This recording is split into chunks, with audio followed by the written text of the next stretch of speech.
да се биде или не? Тоа е прашањето. Кога Шекспир ја напишал оваа реплика за драмата Хамлет, всушност не ни бил свесен дека во секојдневниот живот и ние самите ќе се најдеме пред разни дилеми. Што да одлучиме? Како да го направиме тоа? Дали да донесеме една или друга одлука? Кога сме пред дилема, а времето ни се крати. За сите овие прашања, во прилог многу повеќе ќе да знаеме од разговорот со мојата денешна соговорничка. Тоа ќе биде Ивана Маринчек, психолог, психотерапевт и кариерен советник. Јас ви благодарам пред се за овој разговор. Па, ајде за почетокот да разјасниме што представува парадоксот на одлучување, односно каков чин е тоа и каков процес е тоа за еден човек. Најпрво сакам да ти се заблагодарам за можноста да бидам денеска гостин во вашата телевизија и особено да дискутираме за вака интересна тема.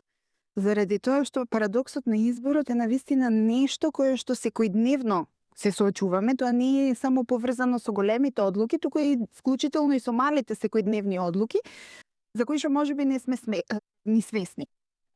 Верувам дека на секој му се има случајно, например, да се најде во супермаркет и да треба да купи шампон, да речеме.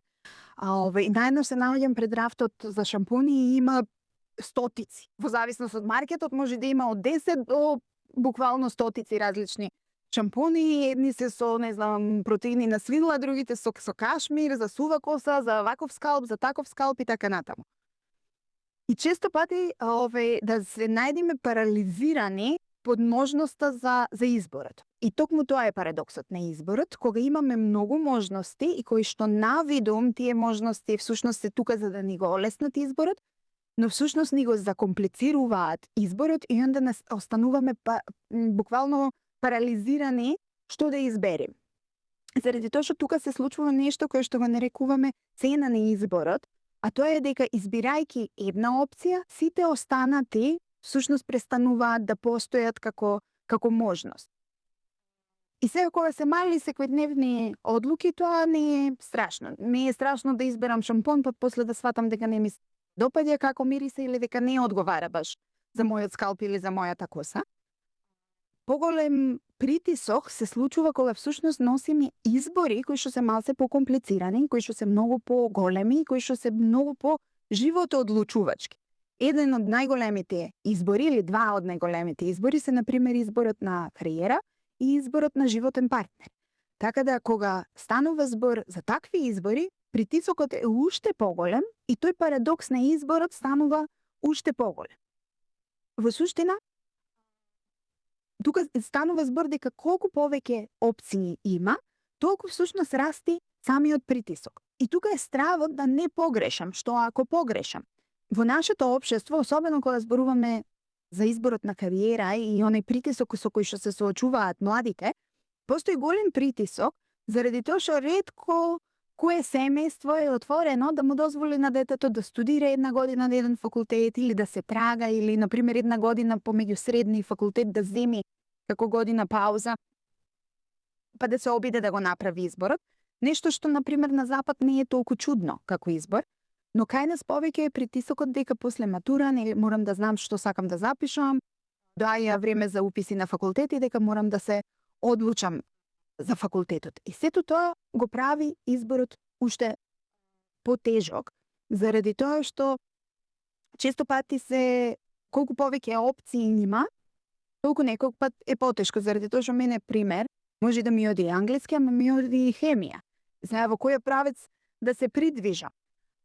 И тука станува се покомплексно во суштина. Особено заради тоа што се прави, ја би рекла, една вообичаена грешка, а тоа е дека често пати средношколците избираат факултет, односно избираат својата идна кариера и професија, базирано на тоа кои предмети им одат лесно за учење. Во смисла на мене ми се допаѓа да учам англиски, заради тоа ќе продолжам на англиски јазик и книжевност.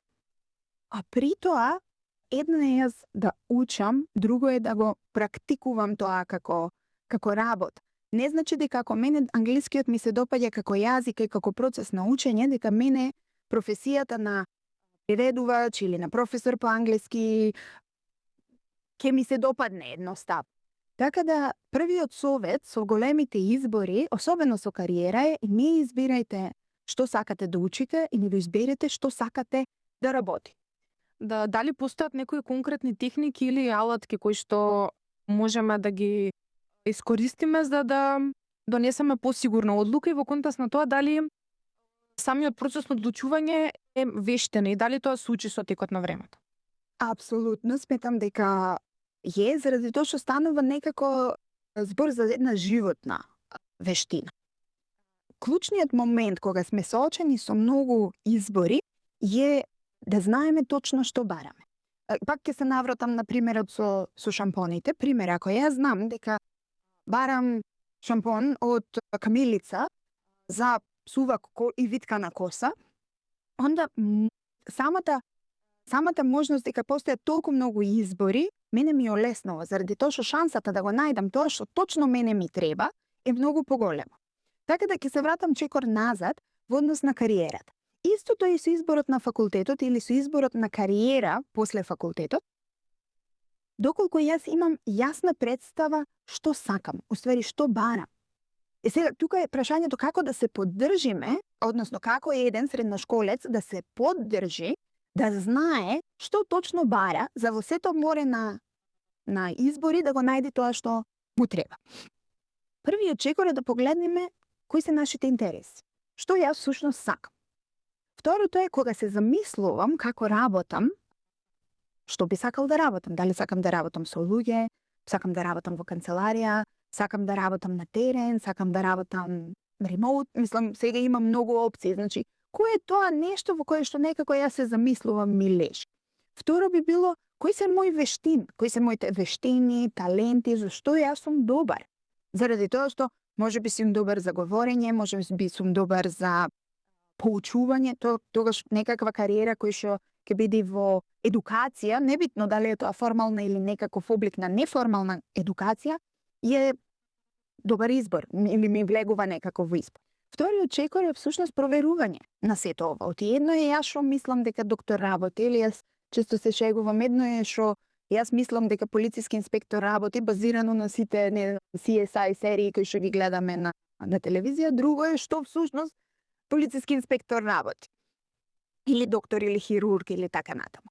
Така да, вториот чекор е всушност малку повеќе да се распрашам во однос на таа професија. Најдобар процес во вакви ситуации е нешто што ние го викаме сенкување, на англиски е shadowing, а тоа е можноста да најдам професионалец и да всушност одам поразговарам кој е обемот на работа, што се случува, како се случува, или идеално да можам 1, 2, 3, деколку дена да поминам како сенка на другиот, за да нели го тестирам или да го видам тоа. Заради тоа можностите за пракса, всушност кои што постојат особено кај студентите, иако некој пати средношколци се, како да кажем, има можности за пракса и за средношколци, се одличен начин за јас да видам што ми оди, што ми одговара, дали тоа е нешто што го сакам, не го сакам, да направам контакт со професионалци и можеби да прашам прашања кои што ме интересираат. Ти често пати кога млади ќе дојдат баш мене да ме прашаат со желба да избираат психологија и на кој институт да се запишат, често пати им го советувам тоа, најди некој кој што студира тамо и направи муабет, едноставно прашај ги сите прашања, кои предмети се, каква е програмата, како оди наставата, дали е тоа нешто што тебе ти изгледа добро за тебе или е нешто кое што, како да кажам, на некое друго место повеќе ќе се пронајде. Така да, самиот момент на гледање во себе, на појасно кристализирање на тоа што јас го сакам, многу го леснува изборот. Не да гледам во опциите и онда да замислувам како тоа, во смисол на да се замислувам себе си како архитект, ама се замислувам и како правник, ама се замислувам како професор по англиски, туку да застанам и да видам од сите тие што мене некако најмногу ми лежи, што јас би сакала, што мене ме влечи, која е мојата потреба, која е мојата желба, мојата визија за самата себе си, базирано на моите интереси, на моите склоности, на моите способности, на моите вештини и така натаму. И после тоа, всушност да тргнам да гледам и тоа го скратува автоматски на некој начин изборот. И тука е еден момент кој што јас секој пат го препорачувам, а тоа е дека изборот на факултет не се прави во мај, кога ќе видиме, се спремаме за матура. Идеално е да се направи мај минатата година. Значи, уште кога сме во втора година или во трета година, кога е средна школец, дека да почне да размислува за цел овој процес, да може некако постапно да се направи. Заради тоа што ти многу убаво кажа, кога е времето кратко, а изборите многу, притисокот е всушност најголем. И тога шансата да се парализираме од тој избор се всушност најголеми. Така да еден на добар совет е всушност да си дадеме време, одлуката да ја рассецкаме на неколку чекори и нормално никогаш да не си го правиме притисокот дека нашиот избор мора да биде совршен, заради тоа што сепак таквите избори се избор во нешто, ми ја вегувам во нешто непознат. Не можам да знам дали ќе ми се допадне или не, се дур не го пробам или не влезам во нештото. Така да дозволата да пробаме и доколку сватиме дека тоа не е за нас, да можеме да си дадеме право да направиме поразличен избор. И на крајот од денот да не се каеме од грешката, дали можеби ќе погрешиме доколку донесеме некоја погрешна одлука. Точно, заради тоа што психолошки факт е дека најчесто не се каеме за грешките кои што сме ги направиле, него се каеме за изборите кои што не сме ги направили. Оти често пати поради таа парализа на изборот, одлучуваме да не избериме ништо, што на крајот на денот е повторно избор. Јас викам и празно множество е сепак множество. Така да најголемата грешка често се прави точно тогаш кога заради притисокот на изборот всушност ние одлучуваме да не направиме избор. Заради тоа што дури да направиме погрешен избор и да направиме грешка, грешката секогаш е некаква лекција. Од целиот тој процес јас ќе научам нешто за себе. Ќе ми стане нешто појасно за себе и многу е полесно да ја направам грешката сега, отколку да, иако знам дека е грешка, го продолжам изборот, имам да се најдам во некое место кај што некако промената е веќе не невозможна, ама е потешка и покомплицирана. Се надевам дека сите совети беа добродојдени и корисни за вас. Јас само би додала дека одлуките кои што ги носиме, секогаш треба да ги донесеме со ладна глава и свесно, и дека тоа треба да бидат само ваши одлуки.